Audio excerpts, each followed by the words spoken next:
Ethan Eisenwasser. I'm the co-lighting designer. So right before winter break, Nick and I found out that we were going to be co-designing the show, so over winter break we started the actual design process where we eventually came to a final draft of the design which we turned in, and then that got approved, so then we started crew, where I have, I think, 11 or 12 crew members spread out over the week. We work Monday to Saturday 9 to 5, after school every Monday through Friday, and from 4:15 to 7:30.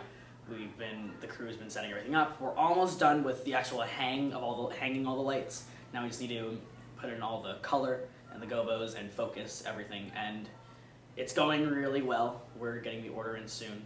It's pretty stressful because theater is a collaborative art form, and if one piece of the puzzle falls apart, everything falls apart. Like without lights, everything will look really bad, or we won't be able to see the actors at all. So that puts a lot of weight on my shoulders. And I guess I deal with it by getting to sleep early and doing my work in school instead of after school, and trying to have as much fun as possible on crew instead of just constantly yelling.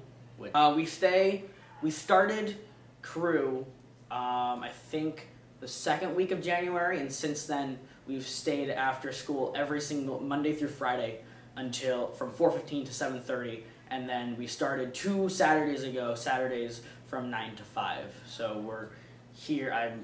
It's not a full 40-hour work week, but it's getting there. The major challenge with this show is that it's constantly moving, and there's never a dull moment on stage unless it's during intermission.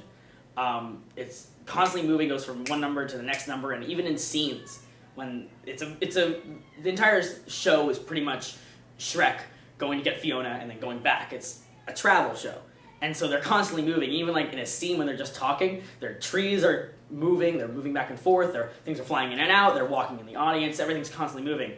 So the challenge here is to make sure you can see everything and you can get your ideas out while still keeping the flow of the show nice.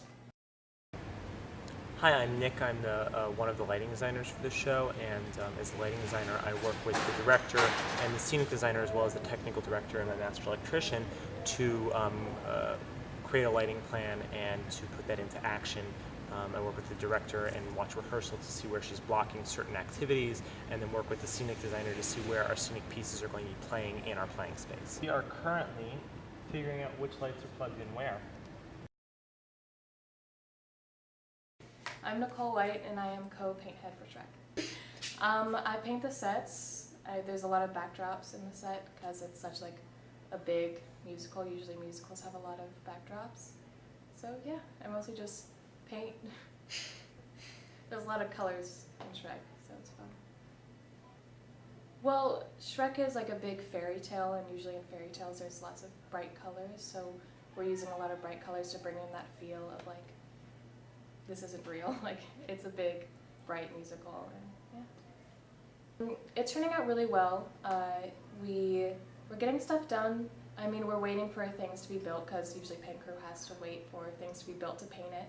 But we're doing most of the backdrops, and it's going well, yeah. I thought it would be much more strenuous and crazy than it is right now, but probably when we get closer to the date of the play, it will get crazy. Hey, we're the best crew! Guys, you suck!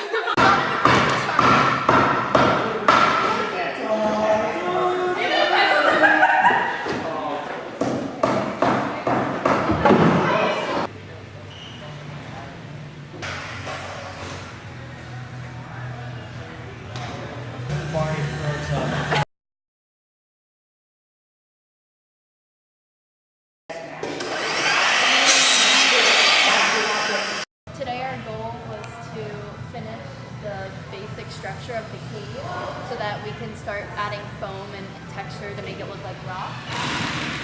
So this is what the designer gives us, and we have to know what all these measurements mean and how it corresponds to this. And then this is in half-inch scale, so every half-inch on here is the foot in real life. And can you look for the model piece for this? I don't know where it is. And then that's a top view, so the stairs go this way, platform, then stairs go that way, stairs, platform, stairs. And yeah. This is the cave, and this is the swamp. What do you do? It's a tower that goes on top of that, right in the middle. Mm-hmm. And then it has a slanted roof. So it looks like. Come see Shrek. It opens February 27th. We have 2 Saturday shows on the 27th, 2 Sunday shows on the 28th, and then the first Friday of March we have a show. The first Saturday of March we have 2 shows, and then the 6th, which is the Sunday, we have our final performance. So come see Shrek.